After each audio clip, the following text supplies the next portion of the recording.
I was born outside of Philadelphia and spent my entire 18 years growing up there, didn't move, very stable.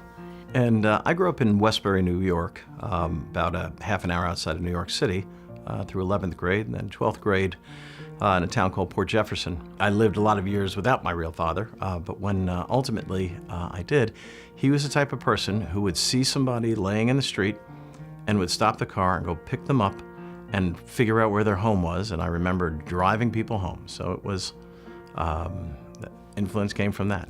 It was just a hard work, don't complain. When my father passed away, it really left me without the defense in front of me that kids come to expect. It let me know that things happen. There was certainly nothing that you wish on anybody, and people went through harder situations than I did.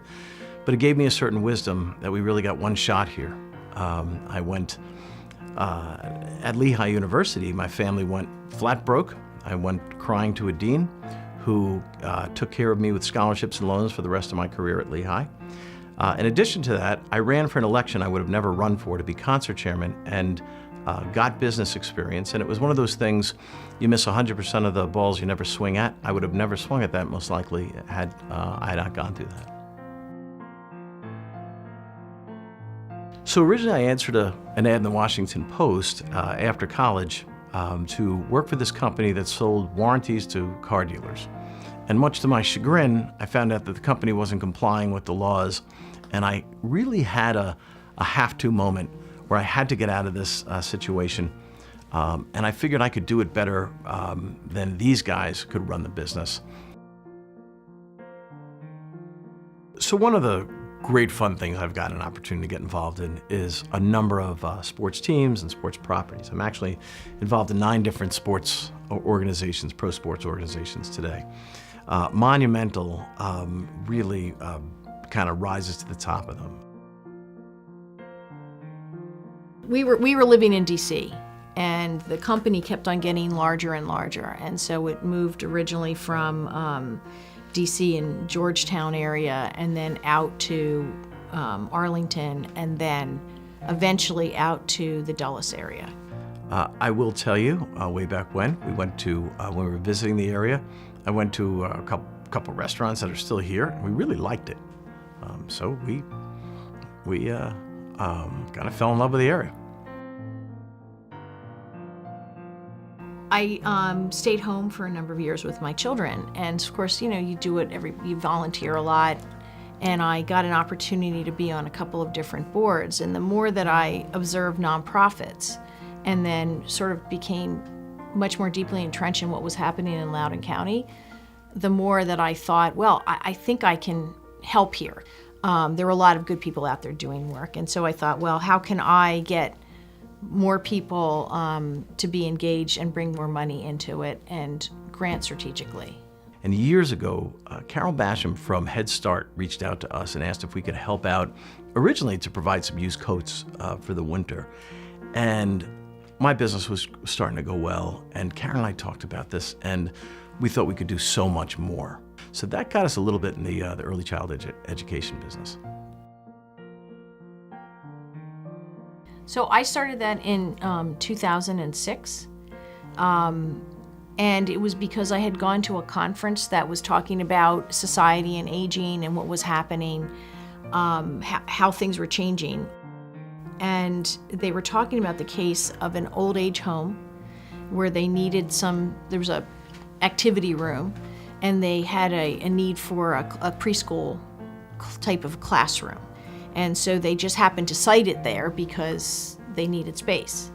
And as they did that, the seniors would come in and observe, and then they started getting involved. And before you know it, there was like this very interactive classroom between the seniors and the preschool kids. And so I came back from that conference, and I talked to my sister, who's a preschool teacher with the county for 15 years at that point, and said, we have to do this.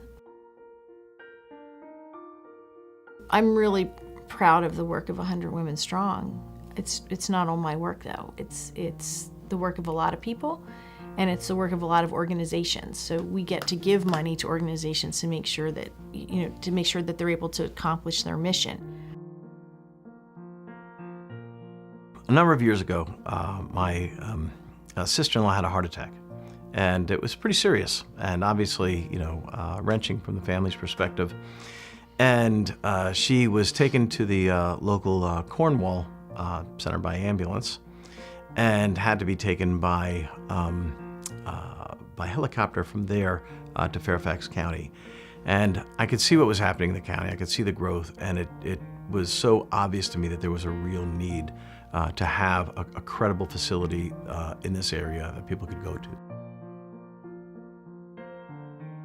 I will tell you that occasionally we hear stories about people or family members of people who went into the heart center and they have these positive outcomes that was based on bringing that technology, those skill sets to this part of the world. And that's pretty moving to us when we hear those things. But we also are really proud with just about anything that has to do with helping education, helping people get along and work together and move forward. So that's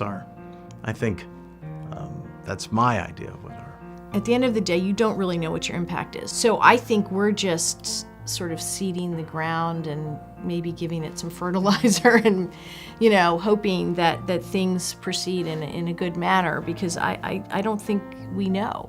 And so if you look at something like Loudoun County and you say, here we are in this bucolic setting, we have an amazing quality of life, we have a great public education system, it's our job because we benefited from that, to leave it better than we found it.